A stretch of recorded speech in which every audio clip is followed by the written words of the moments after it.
Hello, astrology lovers, and welcome to Astrology Now, the podcast where the stars align to guide our journey. Whether you're a curious beginner or a seasoned stargazer, we're here to explore the ancient art of astrology and its influence on our lives.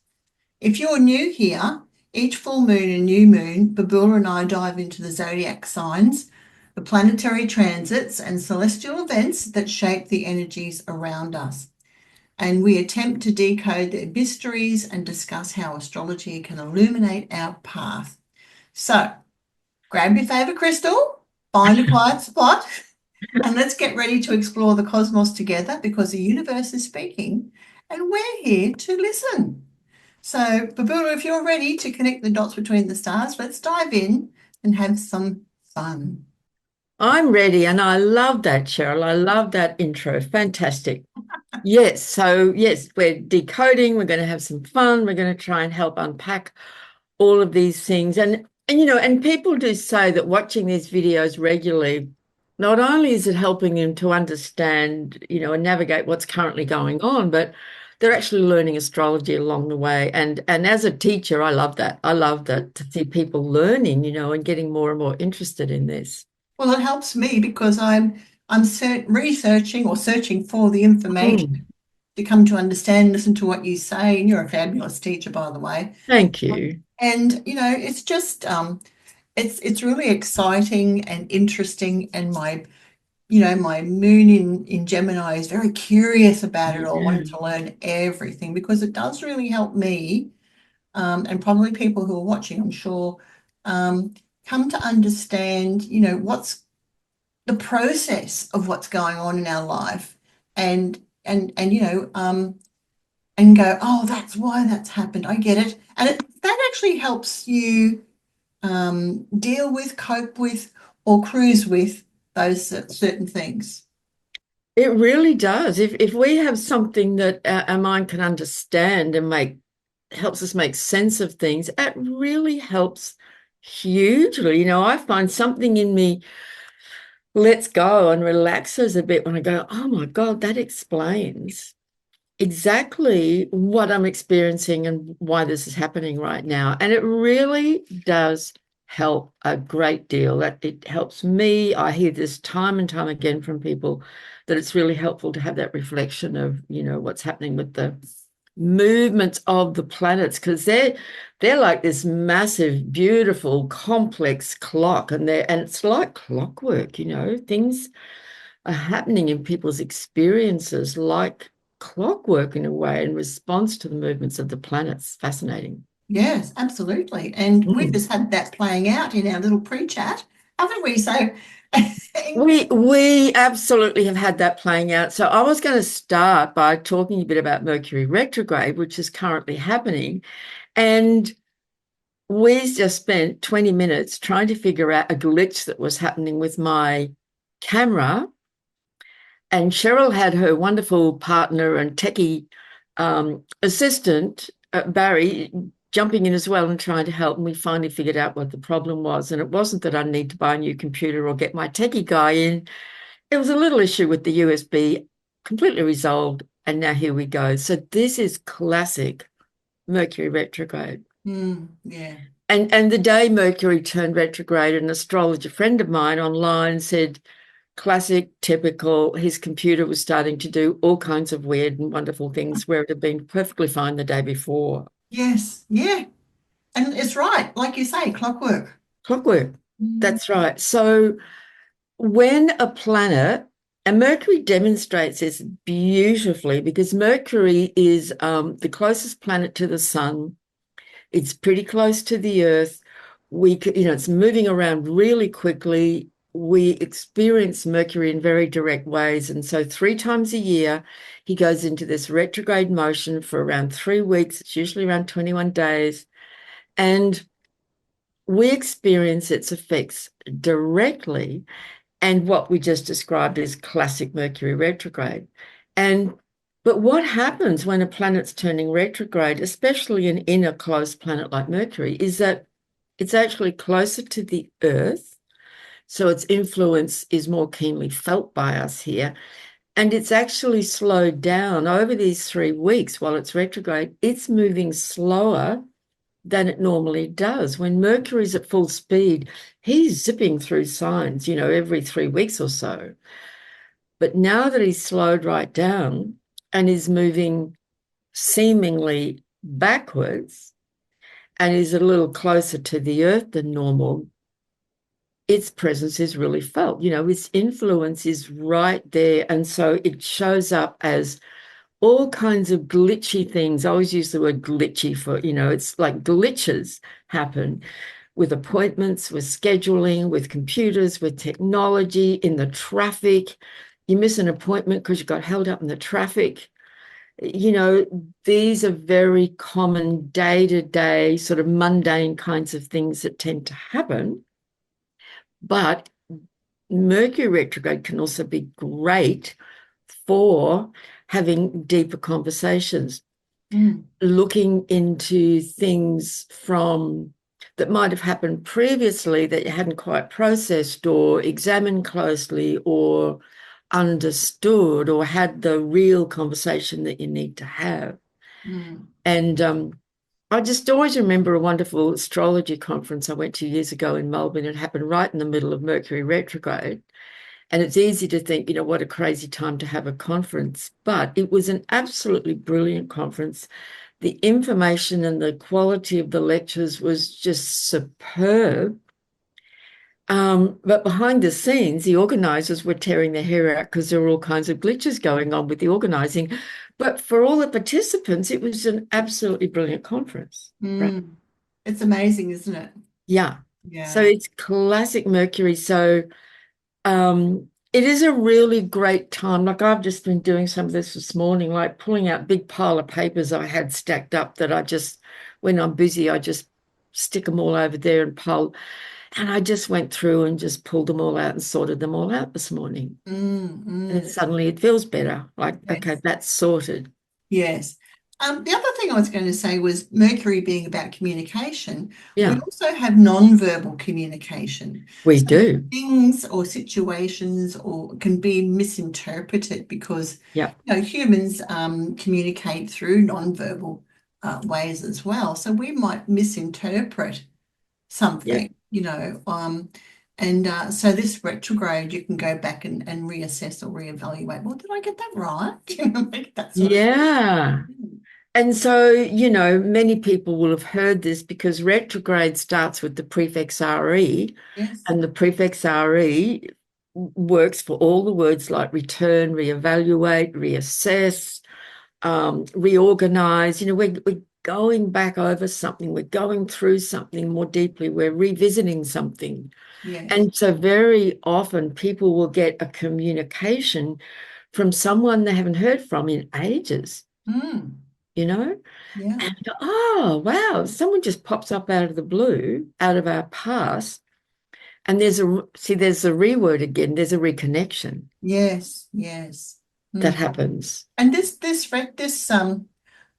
Mercury retrograde in Sag, I think that's until about the middle of December. So we've got Yeah. a while Yeah. to go. Three weeks or so. Yeah. Yeah, with some, I guess, in Sag, because Sag likes to zip off and travel long distances, etc. But it's almost like enforcing a stillness, so we can bring our beliefs and opinion and beliefs, particularly because Sagittarius is about our beliefs too. So Yeah.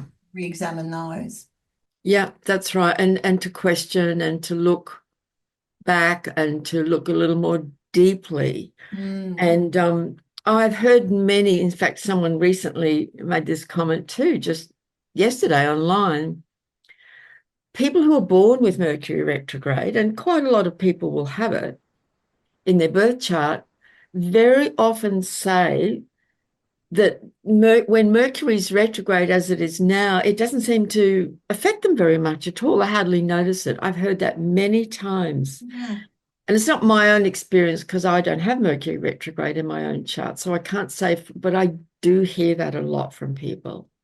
Well, I don't have Mercury retrograde either, but it doesn't seem to affect me much Mm. either that I'm aware of. But I Yeah, have Gemini. So, Yeah, maybe it does for me. And I've also noticed Mercury, it's this very close little planet that it's easy to dismiss it and say, oh, it's just about communication. Well, number one, we know communication is essential in human relationship dynamics and good communication and having a clear mind.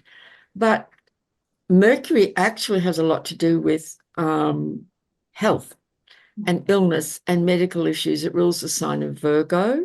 mhm. And every image we have from classical mythology and literature, we see the images of Mercury Hermes holding the caduceus. I've never seen an image of Mercury Hermes without a caduceus. And the caduceus is the symbol for medicine. Yeah, And yeah. he has a lot to do. And so sometimes, and I've experienced this in the past, um, sometimes my health is more vulnerable and I'm a little more susceptible to colds and flus and so on. Mm. I've noticed in this past year, thankfully, much less so.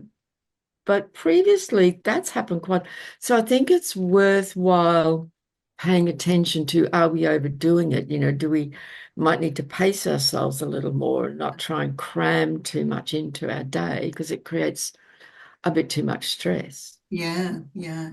Well, that's always good advice anytime. Well, it is. It is. So yeah, and with Mercury retrograde, it's often the little things. It's you're trying to get out the door to get somewhere on time, and there's an important phone call, Yeah. and then you're late, and then you're stressed, and then it can be all that little annoying stuff. Yes. Um, but very, very helpful for sorting things out, clarifying things, doing deep research, wonderful for research. Yeah. And in Sagittarius, it's about the bigger ideas and the bigger questions and meaning of life. So yeah, so a lot of amazing information can come our way during this period, actually. Yeah. Yeah, very illuminating information. And then to carry on from that, that takes us to the new moon Mm-hmm. in Sagittarius. Yay, Yeah. Sagittarius. I love new moon in Sagittarius. Anything to do with Sagittarius because Anything to do with Sagittarius. I I've always, I've been known to say many times over the years, I'm putting in my order now that when I come back in my next life, whenever that is, I'm booking myself in to come back as a Sagittarian because they have more fun than everybody else. well, they're very optimistic, I have to say, very positive Very, people. yeah. Yeah. And I was reading some astrologer wrote that Sagittarius is God's favorite child. I thought that's a very, Well, there you are. but I think it's because, Sagittarius has a really healthy dose of faith uh, Yeah, and protection that supports it when it plunges into the unknown, which it often does without thinking. So it's extremely lucky sign. it is.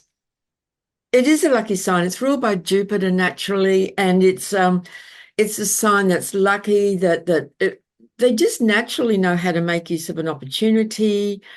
Even if they're down to the last $10, they're like, yeah, it'll be all right. I'm not bothered. And before you know it, there's more money coming in from somewhere. Exactly. Yeah. Or they buy a lotto ticket with their last few dollars and whoa, there you go. See, now I've got money to buy that new car. It's just naturally positive, upbeat, Buoyant. buoyant. It's a very buoyant sign because it's always looking beyond the mundane and the here and now. It's very, very expansive. It has a natural view of a much bigger picture, and Yeah. it's buoyant and hopeful and upbeat. And boy, do they know how to party as well. Yes. Yeah. It's like having a good time and making the most of life. This is something I see with a lot of people with Sag strong in their chart. They know how to, it's like they squeeze every drop of juice out of life and they come in with this. It's not even a determination to have a good time and enjoy life. It's just their nature, really. Yes. Yeah. There's like a verve for life. Yeah. Full of. Yeah. Yeah. And so they're often the people that when we're around them, we feel inspired, uplifted, and want to join in the fun. Hmm. Yeah, definitely. I was also reading, which I hadn't thought of before, but a couple of people have told me this too, that Sagittarius is like a catalyst for change, because it's learning and it's passing the learning on, and it's learning more and it's passing it on, and then people can learn from that too. Yeah. And Yeah. it's a mutable sign. Mm. Mm. It's mutable fire. So it's very inspired and always on the move.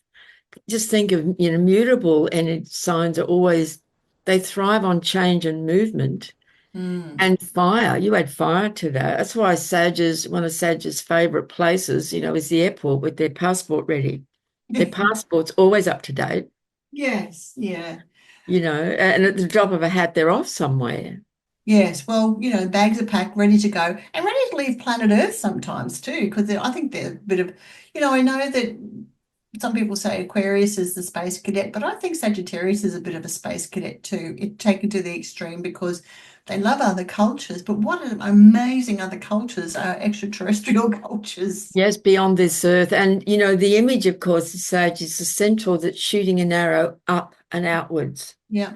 higher and higher. It's a very philosophical sign. It's a sign of intelligence.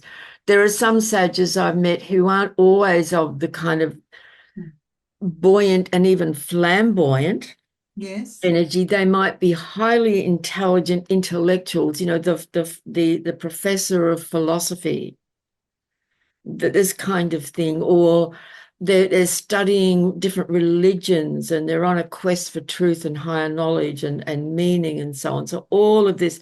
So this new moon on the 1st of December is at 9 degrees of Sagittarius. And of course, it is in the month of December where, often people say, someone said it to me yesterday, once we're in December, it feels like the year's over. Like, okay, it's almost like, work tools down. Let's start relaxing. The year is what, I mean, that's not true for absolutely everybody, Yeah. but it has that feeling about it. Yeah. It has that kind of holiday vibe about it. Yeah, I think that's because we've come out of that dark, heavy, scorpionic energy, That's right. come up and we just suddenly feel, ah, take a Yeah, breath, lighter, life's good. You see things more that's, optimistically, heading into the that's right. holidays. For us, I mean, for people who celebrate Christmas, it's a wonderful time because, we come into that and it's That, fun. that's right. Yeah. And we need that. We need that buoyant sense of fun and play and celebration, in this world very much. So let's make the most of this Sagittarius time. So it's at 9 degrees of Sagittarius. The sun and the moon come together. There's always an however, this new moon is sitting square to the planet Saturn. Mm. So Saturn's at 12 degrees of Pisces. Saturn is now direct, which is really helpful. It's no longer retrograde. Mm. So even Saturn, that energy of, responsibility, um, is moving in forward direction now. It's come out of its long retrograde period. So there is a sense of forward momentum. But this square from Saturn is a little bit of a bit of a caution for Sagittarius to not perhaps overextend or try and do too much. It's having to modify to certain reality requirements that are represented by Saturn. Saturn says, well, yes, but these things over here still need taken care of. Yeah. Whatever that might be. There might be still be some, you're ready to pack your bags and take off on a holiday and have no responsibilities at all. Because Sag would, in its own self, would love to be completely free of all responsibility because freedom is a really key word for Sagittarius. I think You know, that Saturn square. It wants Sagittarius to take off those rose-colored glasses and say, wait a minute, let's get down to the brass tacks here. What's yeah, what's the yeah, bottom line here? yeah, yeah, What are we that's going to have right. to So, get? yeah. So there's still that feeling of And it might be that, your plan is just using a simple analogy, you're sort of planning a holiday, but before you get there, you've still got all these things that you need to take care of. Now, and things to take care of can be in all kinds of ways. It could be to do Mm. your business or family responsibilities, or there might be health issues going on. There might be certain things that mitigate the huge, enthusiasm of Sagittarius. And I'm thinking of some people I know very well who are organizing, a major event that takes a lot of behind the scenes organizing. I know what that takes. Mm. And it's all very exciting and wonderful, but they're still having to do all this work behind the scenes. And a number of them are Sagittarians, so they're putting all this effort and energy into it, but it's going to be amazing. Mm. But, there's still a lot to deal with at the same time. Someone's got to do Um, the work and be responsible that it gets done. yeah. Mm. On a spiritual level, this can be a very profound time around this new moon because Sagittarius and Pisces, Mm. both traditionally ruled by Jupiter, are the two signs that we would most look towards to understand ourselves more spiritually. Sagittarius, it's very philosophical. And the search for truth, it's the sign of the seeker. In Pisces, where it's very much about the soul, and our connection to the deeper mystery of life. So this could be quite a profound time for some people around that. There might be a very important shift that takes place, or an understanding, or some kind of information that might even come. You remember, during this new moon, Mercury's retrograde in Sagittarius. Mm-hmm. Mm. I had a funny little insight this morning, just a little joke to myself, and I thought, if astrological signs were family members, I'd say Sagittarius and Pisces and Leo are cousins. And the reason I say that is because Pisces is in the realm of the mystics that wants to merge with Yeah, higher realms. So, yeah, there's a yearning to connect with that. Sagittarius seems to make that connection by digging deep into knowledge about religions, yeah, like you said, philosophy, and having a natural faith in higher realms. yeah. Not really yearning for that, but just having that faith, which, is very Sagittarian. But Leo, hey, Leo is Zeus, king of the gods. Roll out the red carpet because Leo has arrived. And in Leo's mind, they are the ones to be worshipped because they have royal status. Yeah, absolutely. So I thought, and then I looked up on the chart and I thought, oh my gosh, they're trine. I just thought it was very interesting. Yes, that's great because this new moon is trying to Mars in Leo. That's right. So it has that strong, and Mars is a high energy planet, and it's in the fire sign of Leo. But even Mars, is slowing right down now, preparing to make a very important retrograde, which it will do on December the 7th. So if we backtrack a little minute, so this is all connected. So on December the 4th, Mercury retrograde will make, what am I looking at here? I've written down something that doesn't make any sense. Oh, and I know why. It's because I've written down the wrong thing. I wrote down Jupiter instead of Saturn, Oh. the wrong symbol. So Mercury retrograde will make a square to Saturn on December the 4th. Mm-hmm. So that could be quite a significant, at 16 degrees of Saturn and Pisces, which happens to be, very strongly connected to my own sun. So that just could be a significant day where maybe something important happens, or important decision or choice is made about something. And then on the 6th, Mercury retrograde is conjunct the sun at 14 of Sag. So there's a lot going on around this Sagittarius energy and its connection to Mercury retrograde, Saturn, and then on the 7th, Mars turns retrograde at 6 degrees of Leo at the same time that Mercury is retrograding square Saturn. So that is a mouthful. It's a lot, but Right. there's quite a lot happening in that first week of December. Yes. Yeah. Maybe you can break some of that down for people who are going, why don't you just say? Yeah, I know. I just had to go blah, blah, blah, blah, blah, and get it all out.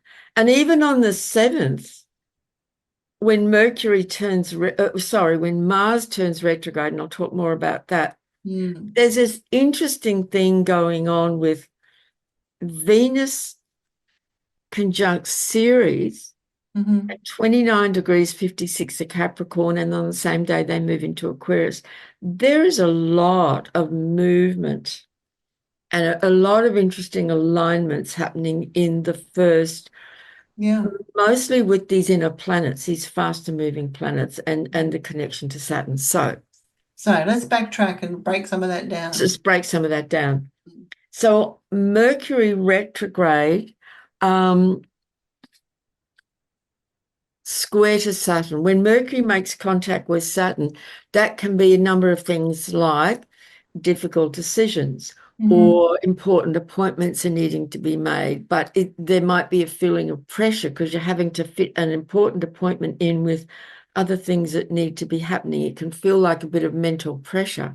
It can also be an amazing combination for incredible focus. Like if you have some kind of project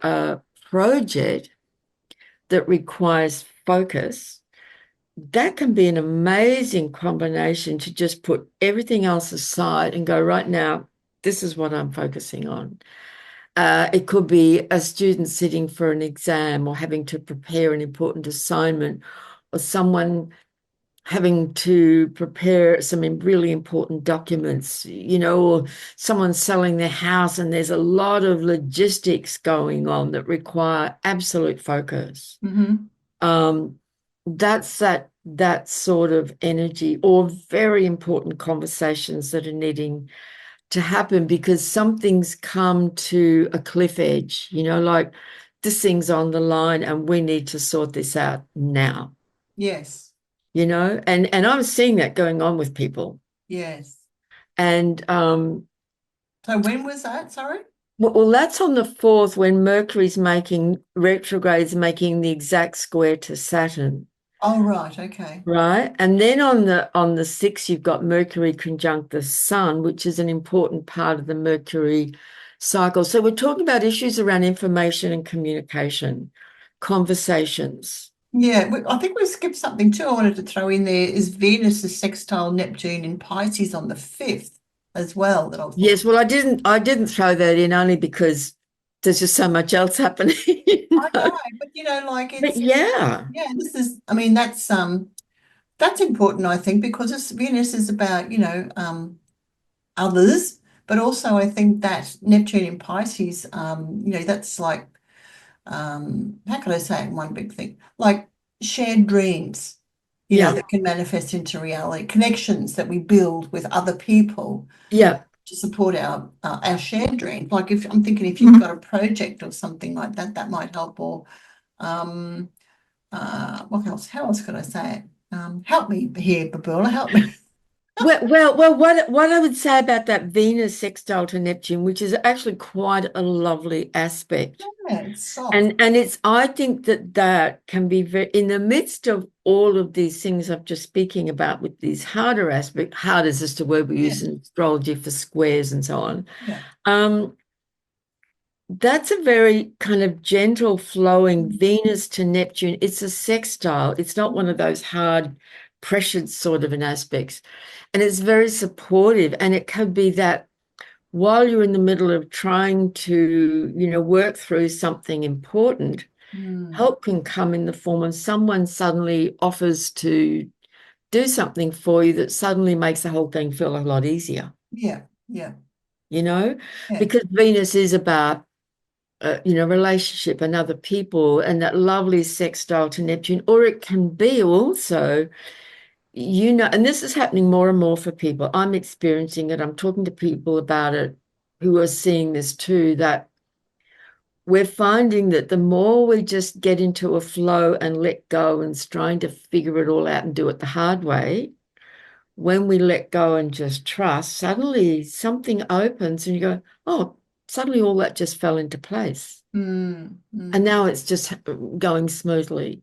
yeah. And that's a very beautiful thing that can happen with like a lovely aspect between Venus and Neptune in the midst of all these other things going on. So thank you for bringing that up, Cheryl. Well, I just, I thought I saw that and I thought, oh, just thinking about it, what it represents is I thought that's so soft, it's so gentle, and it's about others included as well. It's just a really Yeah. nice feeling to it, you know? Yeah. You know, it's like those times when you've got a lot going on and you're feeling a bit of a pressure, and then in the middle of that, you go and catch up with a friend for a coffee or for lunch. Yeah.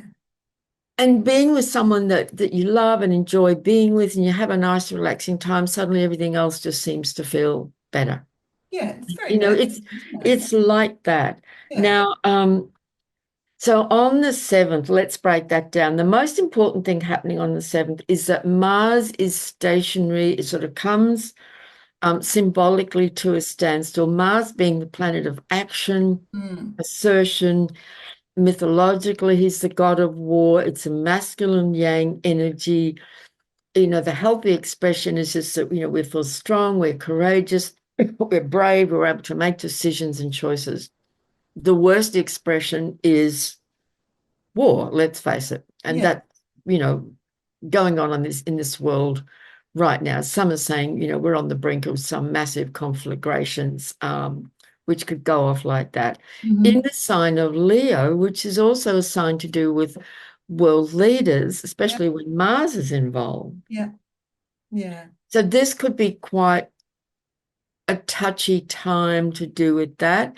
In people's own personal life, there can be issues around, who's in control, who's the boss, who's dominating. Um, Issues like that can really come up. Now, Mars is going to then be retrograde for 10 weeks. So Mm, it turns retrograde at 6 degrees of Leo, and then it will go back over these weeks into Cancer. So we'll talk more about that over the coming videos that we do. But on the same day that he turns, what I want to say about the 7th, on the day it turns retrograde, is that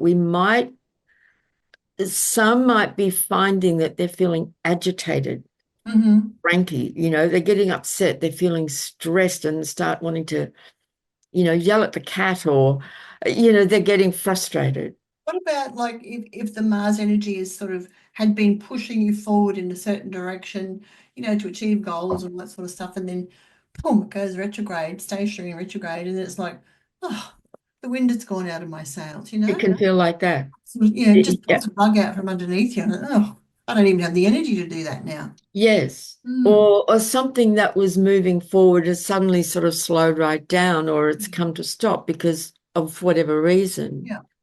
But Mars retrograde period can be a helpful time to take a bit of a pause. Hmm.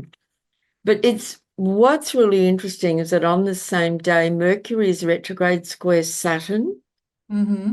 So that combination is not particularly easy, I want to say. So when we come to this couple of days, if people finding like, God, it's all of a sudden, I'm feeling pressure. There's a lot going on. This is feeling quite difficult. Understand that Mars is turning retrograde.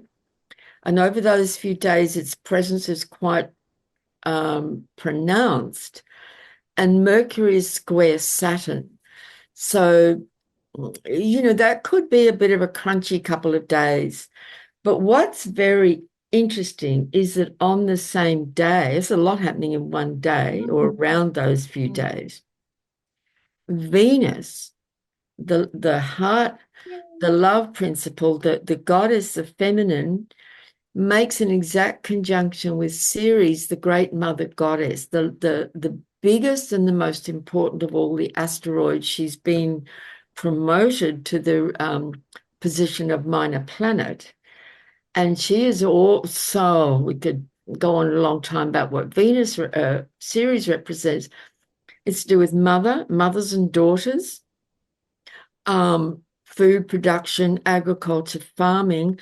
At the very end of Capricorn, there's a lot of issues going on with that in the world, but they're together, and together they leave Capricorn. Remember, we've just had Pluto leave Yeah. Capricorn from that degree Yeah. and go into Aquarius, and now Venus Yeah. the heart energy is moving into Aquarius with Ceres, the great mother goddess. Mm, That's a lot going on that day. And it feels to me like that could be over that day and that day before and the day or two after, quite a pivotal, important few days for mm, people mm. when they just go, well, a lot's happening because it's all these different energies together, Yeah, and that's where the right? what I said to you recently, the difficulty comes in trying to synthesize all of that. Absolutely. Play out. And I think I really like that Venus and Aquarius energy because it appeals to my Aquarius rising, and it's employing the Aquarian value of our world being a peaceful global That's right. where everyone is equal and we can appreciate the beauty and the quirky and the unconventional and That's right. celebrate the diversity Yeah. and uniqueness of everyone in humanity. I just love Venus in Aquarius. Well, as you know, you and I both have Venus in Aquarius, so we resonate with this very well. So it's lovely when she comes into the sign. So Venus is our heart and our heart expression in Mm, Aquarius. It's just open to all the possibilities that humanity can aspire to and move towards in the future. It's very future oriented, and it's this love of humanity and come on, people. yes, exactly. Let's do this together and, raise the vibration and open our hearts together. Absolutely. Yeah. That's why we love astrology too. Yeah, Astrology supports that. absolutely. Yes, exactly. That's why we do this together and we enjoy it. That's why we kept going, for these years because Mm, we enjoy it and we want to share this with people. mm. So, yeah, it's all very amazing. And then, of course, at the same time, as Venus and Ceres move into Aquarius, what happens? They meet Pluto because Aha. Pluto is still sitting at 0 degrees. So Mm, there's a lot, and so that's on the 8th, and also on the 8th, Neptune turns direct.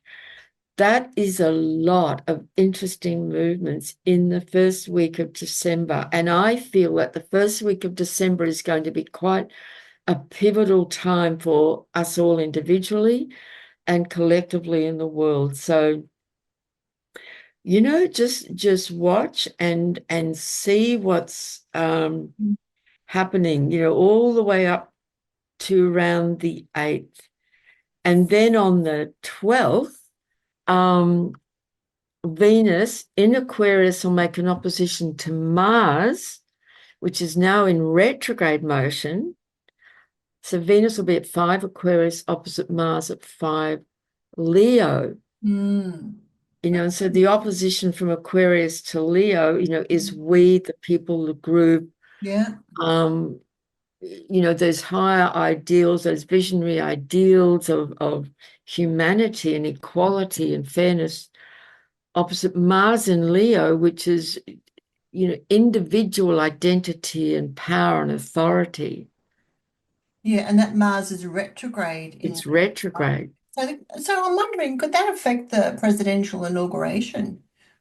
Slow down and complicate those leadership issues. Well, absolutely. There were definitely forces in the world who were trying to Going to. prevent that even from Yeah, happening. yeah, yeah.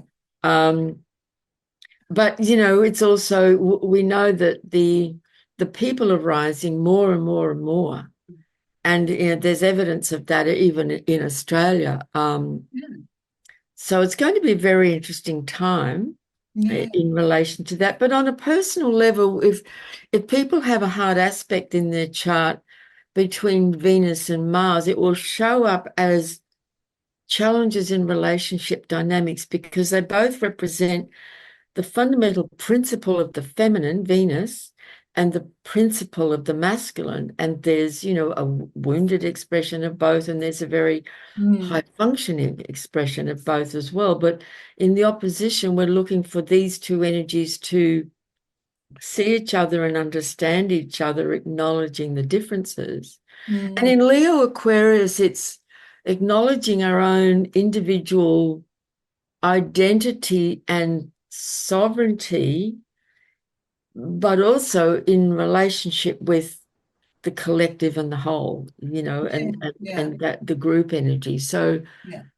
very interesting, but it could show up as um, certain clashes, particularly because the Mars is retrograde. But, Neptune has turned direct. So there's a lot of different, quite significant energies going on. And I just feel overall a lot can be going on for people here. A lot of pivotal things, turning points going on for people. Mm. I think there could be a bit of confusion in there too, with things and misinterpretation. Yep. You've got the Mercury retrograde that's going to go on for Yep. a while. So you have to sort of stop and have a think about things again, so you don't get Yeah. up in that confusion and getting things, and even feeling hoodwinked, maybe, that sort of feeling too. Well, Neptune has got a lot to do with deception and veils of illusion. Mm, And as Neptune begins to turn direct, and when these slow-moving planets change direction, it takes them a good week or two to sort of get their momentum and really get going. So it can be sort of in that stationary energy for a while, but it's the beginning then of about a 7-month process, as Neptune will then be in direct motion for around 7 months, where I think a lot of the illusions of this world we live in, that we've been we've been kind of experiencing now for some time, will begin to clear. It's like the veil, more veils will be parting. We'll go, oh, that's not what I thought it was. It's something else. yes, yeah. Maybe someone will clean our windscreen so we can see things more clearly. Exactly. Exactly. And Yeah. it could be, look, these things are often so literal. Astrology is often literal. You might suddenly just get an urge, suddenly I have to clean my windows. Like it can be as literal Yeah, that's as right. that, so I can see more clearly. Yeah, yeah. Yeah. Mm, mm. Um, And that takes us to, well, I just want to throw in one more little thing before we get to the full moon, and that is that one of my favorite asteroid goddesses, and she's an important one, is Hygeia. mhm, She's the goddess of medicine. yeah. And she turns direct on December the 14th Hmm. and at 22 degrees of Aries. And she sits right between Chiron, who's also the god of medicine and healing and the wounded healer, and Eris, that goddess of discord and Mm, the one who reveals things that need to be exposed. So that's an interesting story going on there around the 14th. But if someone's having some health issues that they're trying to resolve, when Hygeia turns direct, and her symbol is the caduceus, mm. um, when she turns direct, there could be some clarity, a resolution. There could be a piece of information that you didn't have before that can really make a difference to a health issue that somebody might be having. Or maybe something's really going to come out and, around around the health issues we've had over the last 4 years. Exactly. That's just going to go, whoa, people are going to, wow. I mean, it's That's already right. happening, but not everyone's taking notice of it, That's right. but maybe it'll happen in a bigger way. Yes, that's exactly right. Because in the mythology, it was said that Hygeia was not only a goddess of health and healing and medicine for individuals, she had a lot to do with public health Yes, yeah. and health in the community. And Mm, I love that, So yeah, absolutely. So and that's all kind of coming in after Neptune's turned direct. So there could be a lot more revelation and it reaching more people, mm, not just people who already understand that. yeah. Yeah. Reaching more people who hadn't really kind of connected those dots. So yeah, Mm. Wait and see. yeah. So that would be great. Yeah. So that And brings that, you. yeah. So that absolutely brings us to December the 15th, Mhm. and the full moon. Another one I love. Yeah, and it's a full moon with the sun at 23 of Sag, so we're still in Sagittarius season, and the full moon at 23 degrees of Gemini. So that's kind of your full moon, isn't it? It is. Yeah. Yeah, Full moon in Gemini, sun in Sag. I mean, that's me. that's right. So, so you'll be really kind of in your element, around that period and, enjoying that. I mean, it's such an upbeat sort of an energy. It's very expansive. It's very mutable. It's got a lot of movement about it. There's something about it. I could be very tired normally if I'm not in that particular under that planet, those planetary influences. But when I am, I'm just zing, That's like right. lots of energy. Lots. Lots of energy. And I'm not saying I'm running around like a mad hatter. I just have more energy than what I ordinarily would have. Yeah. I'm more It's alive. it's yeah. Mm. It's a very alive, some people I know who've got strong Gemini, Sag energy, my son being one of them. But it just they don't miss out on anything. It's like life is a feast, life is a festival, and I want to enjoy all of it and I don't want to miss any of it. Well, particularly Sage. I mean, it just loves a smorgasbord. That's right. Not just in food, in everything. Yeah. And Mm. it can move really quickly. It's one of the things I love about the mutable signs is this great capacity to be very adaptable and to just, as the Americans call it, I think it's a great description to move on a dime, just suddenly Mm. like, okay, we need to change direction. Let's do. No Yeah, problem. I yeah, can do that. yeah. They're very, very adaptable and very, pardon me, very flexible Mm. and moves very, very quickly and has a lot of a feeling of like freedom about it, Mm. Yeah, spacious. yeah, yeah, So enjoy that, everybody. It's a lovely full moon, and virtually the next day, Mercury will then turn direct. yeah. Cool. So and then, when I looked ahead to the end of the year, there aren't any really major sort of glitchy, troublesome sort of energies, really. We can talk more about that next time. But Mm. it's like we're getting through that first week or so, that first 10 days or so of the month, which is really quite interesting and quite strong. Mm.